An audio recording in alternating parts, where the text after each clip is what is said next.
Are you frustrated that shoulder pain here keeps coming back even after stretching and massages? I've seen this pattern with many busy professionals because traditional generic advice misses emphasizing the most important factor for lasting relief.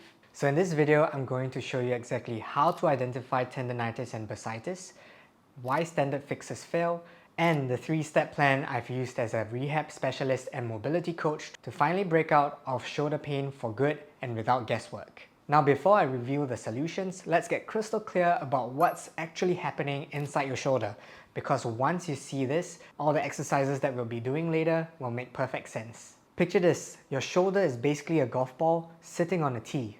But here's the wild part. It's not bolted down with steel rods. It's held together by a team of soft tissues, muscles, tendons, and these tiny squishy water balloons called bursa. Now, meet your rotator cuff. 4 muscles that wrap around your shoulder like a sleeve on a superhero suit. And their job is to keep that golf ball perfectly centered on the tee no matter how you swing your arm. And their job is to keep the rotator cuffs stabilized and centralized as best as possible no matter how you're swinging your arm. So, what's tendonitis? It's just your tendons, the ropes connecting the muscle to bone, getting inflamed or irritated. Imagine a guitar string that's getting cranked way too tight and it's not snapped, but it's screaming for relief. And every time you reach overhead without building up your load tolerance, these tendons get overworked and cranky. That's why you feel pain. It's also might be a cause of impingement because the ligaments might be squashed in between the bones that you have in your shoulder.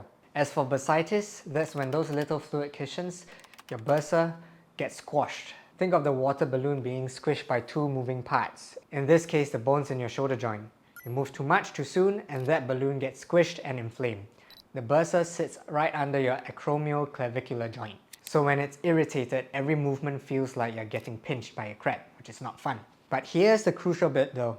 Tendonitis and bursitis, they are not diseases. They are your shoulder's way of yelling to you, saying, hey, I can't handle this load yet. So the fix isn't to baby your shoulder forever, giving it rest all the time, and avoiding those ranges is to rebuild its load tolerance bit by bit. So whether your MRI says bursitis or tendonitis or both, it doesn't really matter. The treatment is almost always the same. Systematic, progressive loading that matches what your tissues can actually handle. And that's how you get better. Now that you know what's really going on in there, let me show you the exact framework I use with every client of mine to rebuild that tissue tolerance step by step. So what's the big mistake? The thing that most people with shoulder pain get totally wrong. Picture your shoulder like a house. Most people, when they feel pain, let's say a leak in the living room ceiling, immediately start patching up the roof. This may be the patient getting injections, taking anti-inflammation pills, or going for massages. But here's the problem. The pain keeps coming back. And why? Because the real issue isn't the roof, or the paint, or even the weather. It's the foundation. Over time, the foundation, or the deep strength and support of your shoulder weakens, and suddenly your shoulder can't handle the weight of daily activities. Everyone's fighting the symptoms upstairs, while the real villain, the crumbling foundation, gets off scot-free. And if you don't rebuild that foundation, you'll keep mopping up the leaks forever. So how do you rebuild your shoulder's superpower so you don't end up living in a house of pain? We're going to be working on isometrics, which is a static muscle contraction, and we're going to do positional ones. So we're going to place our arms in specific positions and work on isometrics. So for the isometrics that we are doing, because we are going to be focusing on the area of where our pain is, which is for this video on the anterior side, on the front side of the shoulder, we're going to be working from a flexion position to an extension position, all the way from front to the back. And so if you're doing this at home, just grab a broom or a stick or whatever that allows you to place your hands in these positions. So I've got my mop here. So no excuses if you don't have a mop, then that will be questionable. Anyways, you can find yourself in a seated position, or you can do it in a high knee position this way, whichever is more comfortable for you. If you want to place a yoga mat on the floor so that it's gentler on the knees, that's fine. I like to do it in a high knee position because it allows me to keep tension throughout my body for me to exert a little bit more force into the isometric for the contraction if necessary. So I'm going to place myself in a high kneeling position with about a 90-degree angle in the front foot and then having the back leg bend this way. And from here, we're going to place our stick down, maintaining a neutral spine. And then from here, we can just lean forward a little bit. And then we're going to have our first positional isometric here. And what I'm going to do is imagine driving the stick into the ground. So I'm trying to push down this way. But of course, it's not going to move because I'm doing a static muscle contraction. And what you want to do is to breathe in and then start contraction, muscle contraction, starting with the shoulder and irradiating outwards throughout the entire body. So the entire body will start to incorporate more of the tension. And then you'll start to reach a point of 70% contraction and hold it there. And once you're there, you're going to hold this for about 30 to 60 seconds. And then once you're done, you're going to move to another position. And you're going to repeat the same technique and approach. So from here, maintain neutral spine, breathe in, start irradiating from the shoulder outwards, driving contraction from 10% to 70%, holding from 30 seconds to 60 seconds, and then ease off. And then you move on to the next location. And as you start moving, you're moving closer to the point of where the pain is.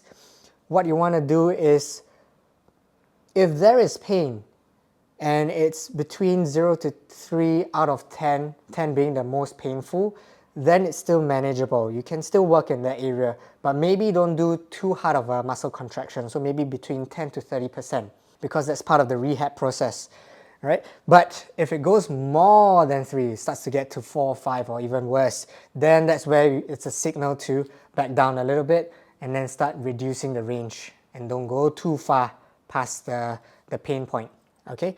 We're trying to build the strength back as we start to get closer to the point of pain. You can do as many positional isometrics as you like, right? Usually I'll do about 3 or 4 different positions, and then this will be for your flexion. So the next part will be working on the opposite end, so working on the extension.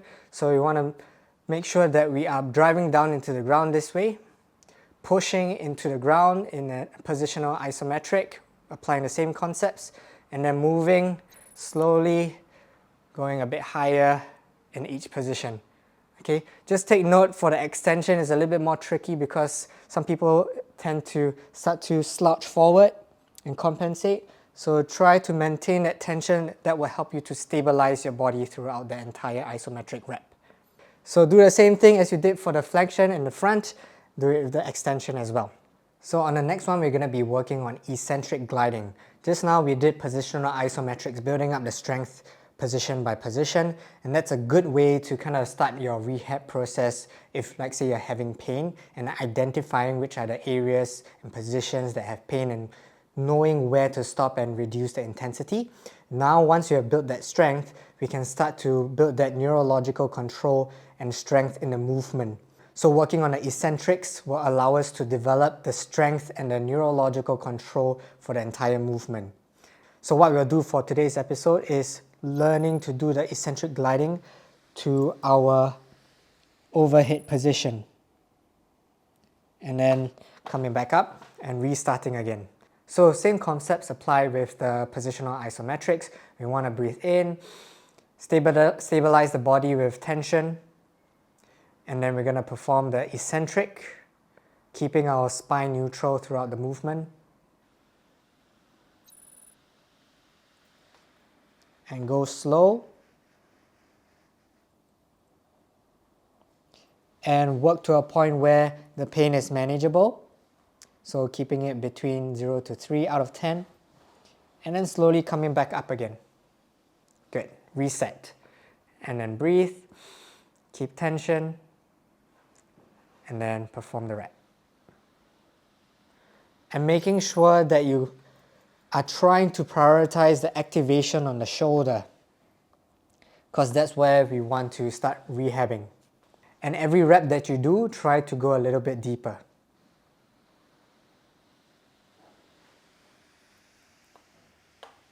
One thing to take note as well is that when we apply the tension, we are not applying 70% of muscle contraction now. We're just engaging so that we can control the movement. So if it's about 10 to 30% of contraction, that's fine.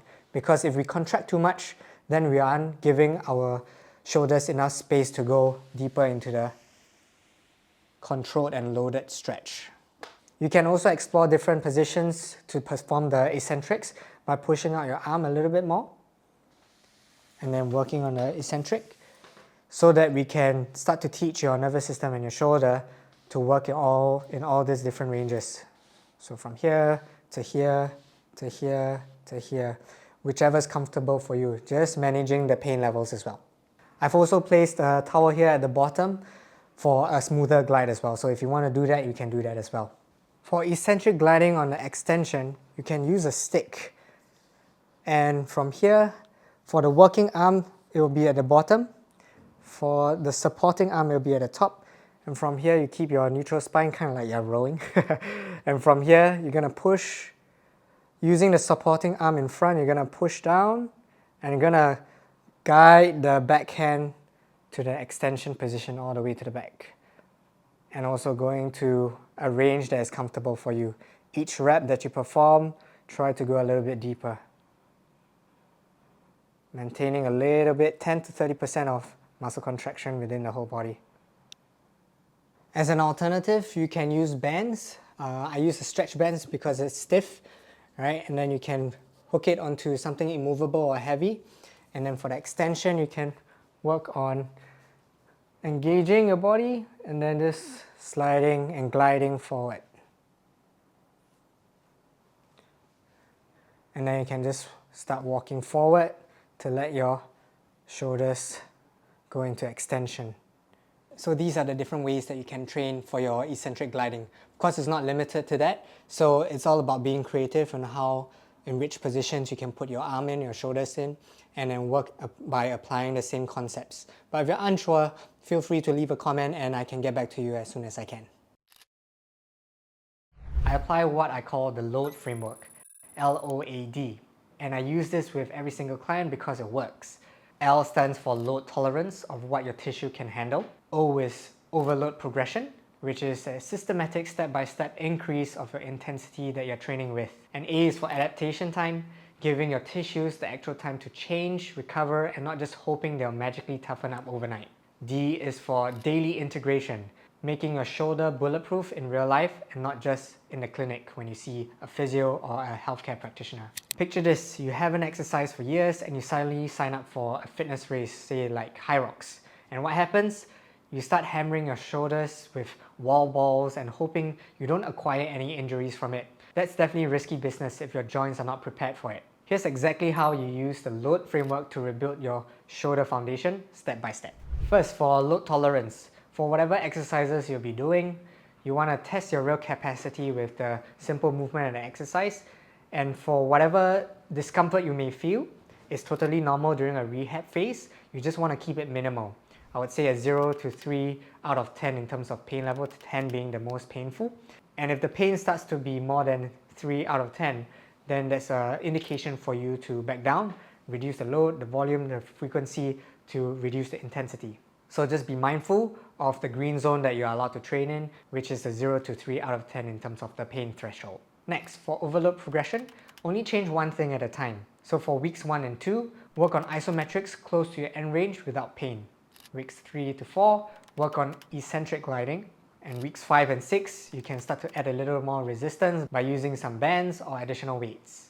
And throughout the weeks, you can also look to increase the intensity via adjusting the frequency, load, and or volume. Of course, these are not hard and fast rules of what you must follow strictly. Be mindful and listen to your body and understand and go with what works in terms of your pain threshold. As for adaptation time, trust the process and give yourself about 2 to 3 days between tough sessions. If you backslide, just drop the last level for about 3 to 5 days. Don't consider this as failure though, because that's how your body actually adapts. And for daily integration, look to integrate the exercises around your day so you don't have to force yourself to go to the gym or give any more excuses, because I've shown you how to do it now at home. It's now up to you to reduce the pain and improve shoulder function. Now that you've got the framework, let me show you one thing that separates the people who actually get better from the ones who stay trapped in the pain cycle. Think of your shoulder recovery like learning to drive. You don't just hop in a car and blast onto the highway at 70 miles an hour, unless you want to star in your own action movie, but that's not recommended. You start in an empty parking lot, then you start creeping along slowly. You practice the basics, then when you're ready, you graduate to a quiet neighborhood street, then busier roads, and then finally the highway. But here's the classic mistake. Most people who start feeling a little better slam the gas and go straight from the parking lot strength to highway activities. So full gym workouts, and then the pain starts coming back. Here's the golden rule. Master each phase before you level up. Most people skip steps and end up right back at square one. Shoulder recovery is a progression, not a race. Patience is power. You now know why shoulder pain keeps coming back and exactly how to fix it using progressive load tolerance. But here's the thing. Many people focus on the painful area alone without addressing the whole kinetic chain, which can lead to recurring issues over time due to compensatory patterns. So watch this video next, where I'll be covering the real cause and fix for rhomboid pain, that annoying discomfort between your shoulder blades that most people think is just tension, but actually follows the exact same load tolerance principles. So I'll catch you there.